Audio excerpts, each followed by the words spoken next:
This is Kevin Grogan, Managing Director of Investment Strategy here at Buckingham. In this video, I will talk about the latest market headlines and the impacts it may have on your financial plan.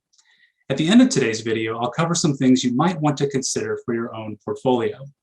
Today's primary topic is the Russian invasion of Ukraine. And the consequences of the events we've seen so far have already been tragic. And of course, our thoughts go out to all of those that have been affected either directly or indirectly by the violence that we've seen so far. At Buckingham, though, we tend to focus more on the financial impacts of world events. And so far, the market's response has been somewhat uneven. Focusing in on US stock markets, large cap stocks have been roughly flat here in the US, while small cap value stocks have actually been slightly positive since the invasion began. Moving to companies based outside of the United States, we have seen bigger impacts. So developed markets outside of the US have been down about 7% since the invasion began, while emerging markets were down about 10% since the invasion began. In terms of where the market goes from here, it will all depend upon how news develops. So the market is a function that essentially interprets and changes prices based on the latest developments that we see in the news. And so the Russian invasion of Ukraine and everything else that's going on is certainly a very dynamic situation, but as news develops, the prices will change and will reflect the latest wisdom of the crowd, essentially, is the way that markets work. And it can be very unpredictable how these things will change and evolve over time. The last time we saw the Russian economy collapse to the degree that we've seen so far was back in the late 1990s.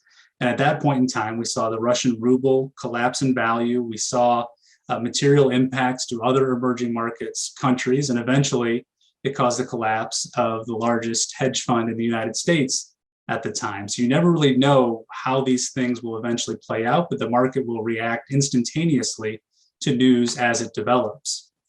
And it's important to note, too, that even prior to the invasion starting, we saw elevated levels of volatility in stock markets. Again, even before we got to mid to late February, we were seeing higher volatility, and that was largely related to the high rates of inflation that we've been seeing here in the United States, and then the expected response that the market was looking at from the Federal Reserve.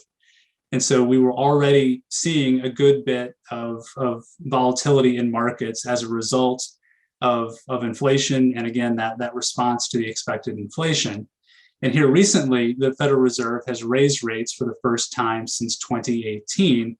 And it's really taking that action for two reasons. First, in the Fed's judgment, the US economy is robust enough and strong enough to withstand the additional uncertainty that is expected from the Russian invasion to Ukraine. And secondly, it wants to raise interest rates to help combat the inflation that we've been seeing here over the past year to 18 months.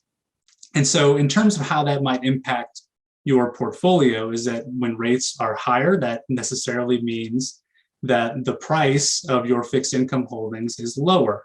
And so while that's certainly not great news, if we do see real interest rates or interest rates adjusted for inflation go up higher, that's actually good news over the longer term because it means higher expected returns on your fixed income assets over the long run, which is, again, a net positive for fixed income investors.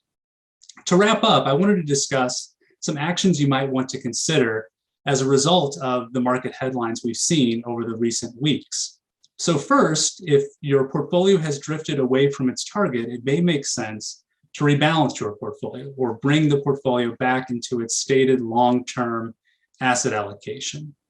Second, as I noted to kick off the video today, we have seen meaningful losses in international markets. So it could be an opportunity to do what's called tax loss harvesting, which is selling one fund that's at a loss, so you're realizing a capital loss, and replacing that fund with another fund that's similar, though not identical.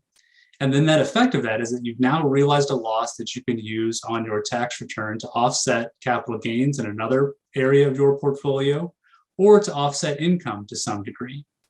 The final thing you might want to consider is that this increased volatility is causing you to lose sleep or is causing you a lot of stress. It may make sense to reconsider your long-term strategic asset allocation. And if you want to reduce the volatility of your portfolio, you would reduce your allocation to riskier stocks and replace that with an allocation to lower risk, lower volatility, fixed income assets to help reduce the overall volatility and risk level of your portfolio. And I think this is one area where a conversation with your advisor can be incredibly valuable to help balance how much risk you are willing to take versus how much risk you might need to take in order to achieve your goals. If you found this video useful, please be sure to like this video so others can find it. And also be sure to subscribe to our channel so that you don't miss out on any of our other updates.